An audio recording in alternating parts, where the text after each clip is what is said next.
Hi folks, with Tacitus today, your pushback channel, and thank you for joining this audio live stream.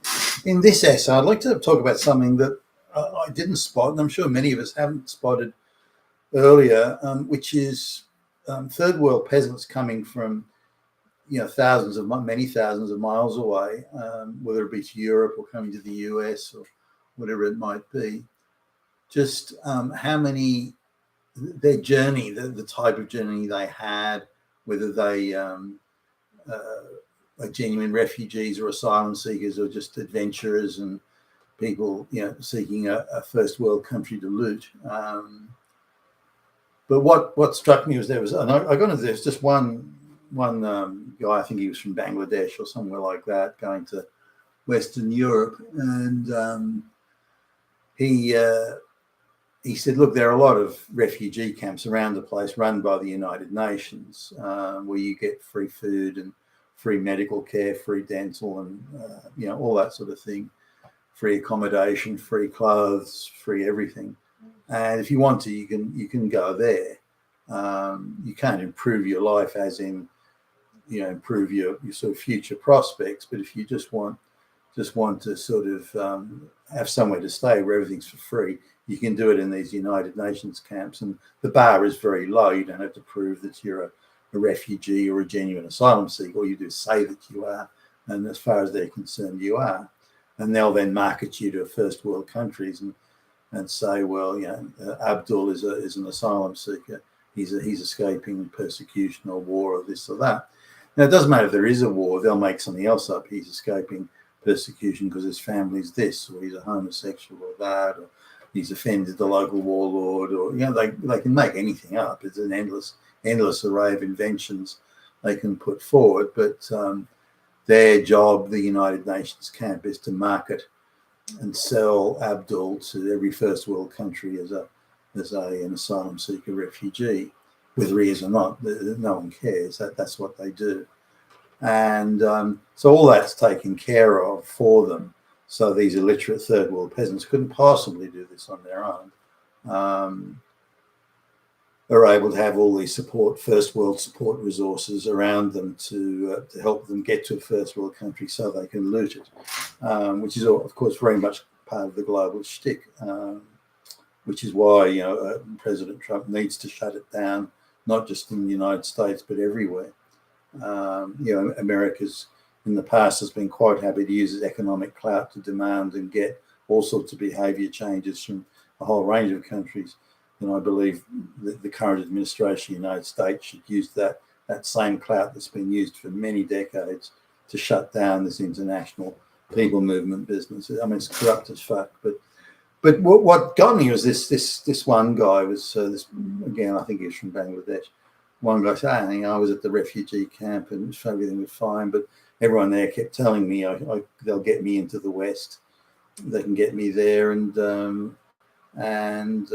get me all sorts of free stuff and get me citizenship, and then I can bring over my whole family and the whole fucking village to the West. And very much encouraged in this to adopt this mentality and to take this view. And again, you're talking about an illiterate peasant who can't even comprehend this.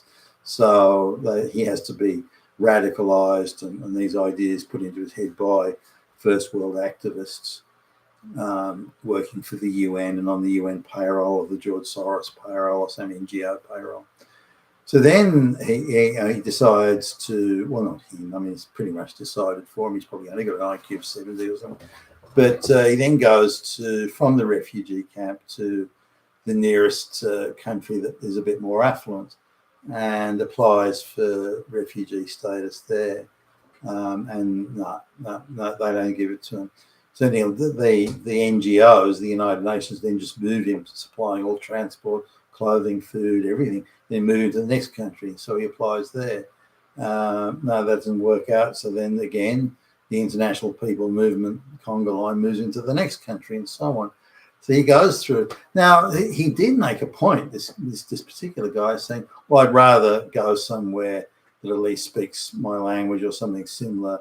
I'd rather go where there are other Islamic people, on preference and this, that, and the next. So he'd rather do that And he does try that, but none of these other Islamic countries want him. And so they, no, I'm not getting asylum here, dude. And so they turn down his asylum or refugee request. And I can't imagine their bar is very high, but anyway, they turn it down. But then the United Nations CONGA line of people movement, the moving flesh pot, they just move him to the next country. He applies there, the next one. So before he hits Western Europe, he may already have made 5, 6, 7 asylum applications. Then he gets turned down in Serbia or somewhere like that. Then he gets through into, say, Germany and France and Britain, which is really where he wants to be. The rich countries with generous welfare and free this and free that. Remember, he's coming to loot, not to contribute or to become part of society, just to loot. And whereas if he stayed in the Arabic countries, the Islamic countries, then the opportunity to loot would have been fairly minimal. So he'd have had to become part of that society as best he could if he was going to get anywhere. So survive day to day. Now, why did those Islamic countries turn him down? He's a fellow Islamic guy. He's and certainly in the first instance, they speak much the same language and so on and so forth, and yet they weren't interested. Do you think they would take him in? Or at very least be interested, but no, we're not interested in you, buddy. Off you go. What is that? Did he deliberately fuck up his paperwork? Did the NGOs deliberately sabotage the paperwork for his applications there? Did they just not bribe the people they should have bribed or needed to bribe? So if the United Nations and the NGOs come along and say, here's Abdul, do you want to give him citizenship? They've got to drop a few hundred, maybe even $1,000 into the kitty to get Abdul across the line. But for some reason, the United Nations, they don't want to do that. They don't want to pay the bribe here. But they'll pay the bribe at the border to move the guy on this illegitimate asylum seeker who's not an asylum. They'll pay the bribe at the border to move the guy onto the next country. That bribe they'll pay. So why weren't they paying the other bribe? It's all rather mysterious here, I think. So then he eventually gets into Western Europe, and suddenly a first world country will agree, say, oh yeah, well, we will investigate your asylum claim. But there's no way you can investigate. He comes from some third world bullshit village, where everyone's illiterate, where there's no record keeping, even finding someone to talk to and verify anything, you just can't do it. So in absence, it's given that the bar that the state has to prove is very high to deport him, then the inability to verify his claim, which you can't verify these things for third world countries, that inability to verify the claim by default gives him asylum. Well, we can't say you're not an asylum seeker. So the onus is completely on the Western state. It's not on the individual to prove that they are an asylum seeker or refugee. That they've got no bar of evidence to meet. But the state, if they want to deport, say no, reject it and deport them, then they have a very high bar of evidence to meet. And so therefore, by default, Abdul, illiterate peasant with an IQ of 70, Abdul gets his asylum application approved in the first world Western country. But I wasn't aware that people like Abdul were actually going through that particular circle where they're in refugee camps.